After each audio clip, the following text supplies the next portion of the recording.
watching live on Planet TV. BrainPowerPlanet.com is live on this event. Your life at Nkwere-Mmiri. Nabe Obisala mbala. Nkwere-Mmiri butere egwu. Ejosi no.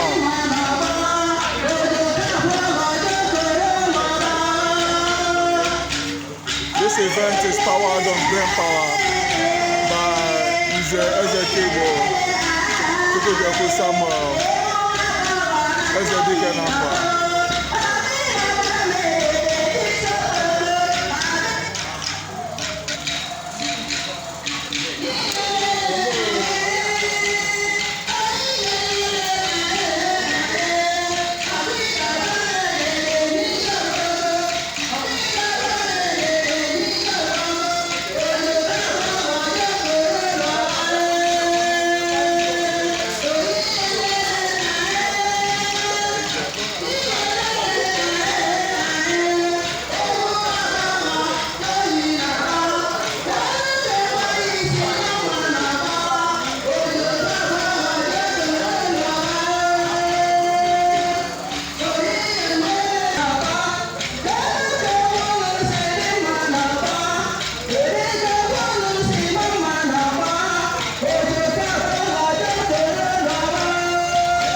are live now.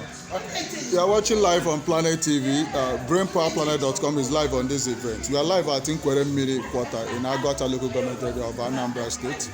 I know Obisala, and the man on the screen is celebrating today. And watching the videos, you can see that now.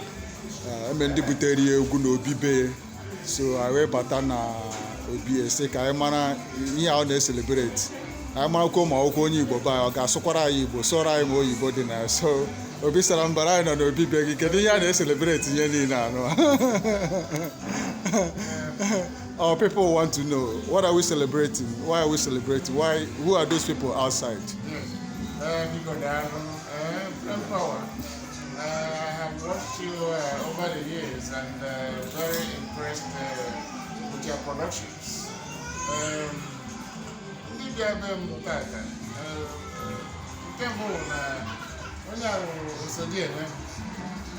Dr. Mrs.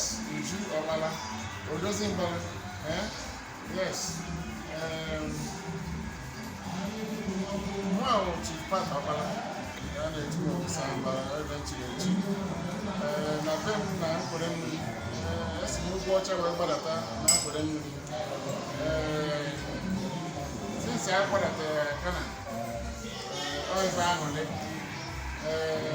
ndị ogbe nabata anyị ọfụma anyị nwere na ọkwụ na ọjụ ewesi na ụmụ nwaanyị ewesi na ma ya ebupụta elu ya wee bụ izizi ka na-ebupụta ma wesị ka ha bụrụ ya wee bịa na be bụrụ ụzọ bupụta n'egwu mee mụ Nna Egwu mekwe nwunye m Nne Egwu ibupụta egwu ahụ ibute m egwu ka anyị na-eme taata ha na eze wee gbakọọ ndị Nkwere gbakọọ ka mkpọkọrọ eziokwu atụrụ anya n'ụdị a ha gbakarị ndị mkpọkịtị ha gbakarị Teresa onwere onye ọbụla fụrụ ibe niile mee tata n'anya ha nwa na nwoke ama nkwụ na ha ya agba egwu etu a so ebe na-arịọ ọha na eze especially ndị Achina Amaeshi Agbo Uruala ma ndị ọzọ ma ndị one onwe emume ị na-eme kpọọ ụmụ nwanyị ndị Nkwere na egwu ha ka egwu ha na-agbatị ọfụma ha gbatara ya na Nkwere gbatị ya na Achina gbatị ya na Agwata gbatị ya na Anambra gbatị ya na Nigeria ịnọgoro international kpọọ ha bịa ha ji ebube wee na-agba egwu agba so ebe anyị na-emebe anyị nke ndị dị iche iche bịara ndị na-atụrụ ọrụ na naghị abịa dịka a na-asị na ọnwa anụnwa 30th na ndịda ebe a n'isi be m ebe a ka ha ga-ebupụtezie ka mmadụ ncha wee bịa so anyị na-akpọpụ ndị niile ndị Achina onye ọbụla si gbakọrọ n'isi be m kena ebe ha ya anọ wee bupụtere ya ụwa niile December 30th na Nkwere-Mmiri ebe na biko again afọ m bụ Chief Pat Okpala Obisala onye a wee bụrụ ma achara ugom a wee bụrụ my better half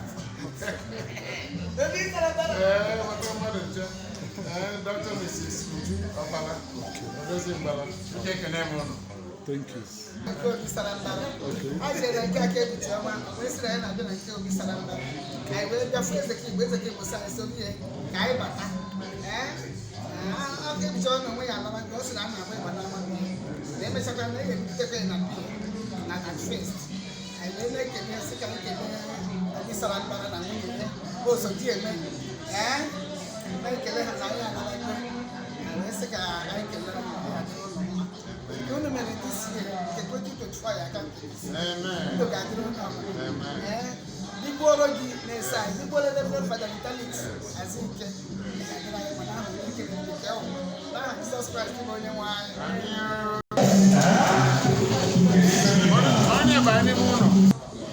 Ladies and gentlemen, Viewers all over the world, you are watching live on Planet TV. BrainPowerPlanet.com is live on this event. The man on the screen is Ezekigbo, is Chief Pat Okpala Samuel, Ezedike Namba, the man that led us to this place. So, Ezedike Namba, kedu ihe anyị ji nọrọ ebe a? Kedu ebe anyị nọ ugbu a? I know Obisala this palace. Yeah, on a panel. Obisala but told you on one. Down around this village. Nne Egwu. Nkwere-Mmiri Achina. Obisala village. Yesterday from Atlanta, US. So yaji bateba yaji ona barago Obisala onwa ibuteri egwu dịka omenala chi dị na gbuo ọgaranya obi dị ọcha Obisala ọgbara ọgaranya na-eri ego na-atọ ya ụtọ mwa bụ Nze Ozo Ezekigbo Ezekike na mba Ezekike na mba wee chọrọ ya were bịa ka m wee nye sọpọt were kwụnye n'ihe wee kelee ihe na mmemme gọọmenti ụbọchị taa ka anyị nọ n'obi Obisala ọtụtụ ndị Reverend Fada bịakwara ihe dị ka Reverend Fada anọkwuru bịakwara wee mee open prayer Azike nọkwa ya the senior preacher of Ezenmuka Chinonso Ezenmuka agbata obi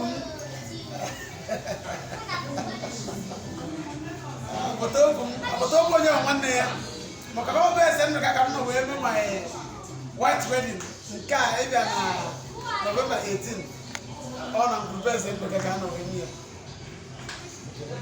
and the Reverend Sister of ya sasị ọgbakọ nna m na mbara bụ Obisala n'ụbọchị taa ga-awụ ọgbakọ ga-ebutere anyị ogologo ndụ na arụ isi ike na ọmụmụ nwoke na ọmụmụ nwanyị n'aha Jizọs Kraịst ekele Now, Ezekigbo, we are wrapping it up here. You are watching live on Planet TV. BrainPowerPlanet.com is live on this event.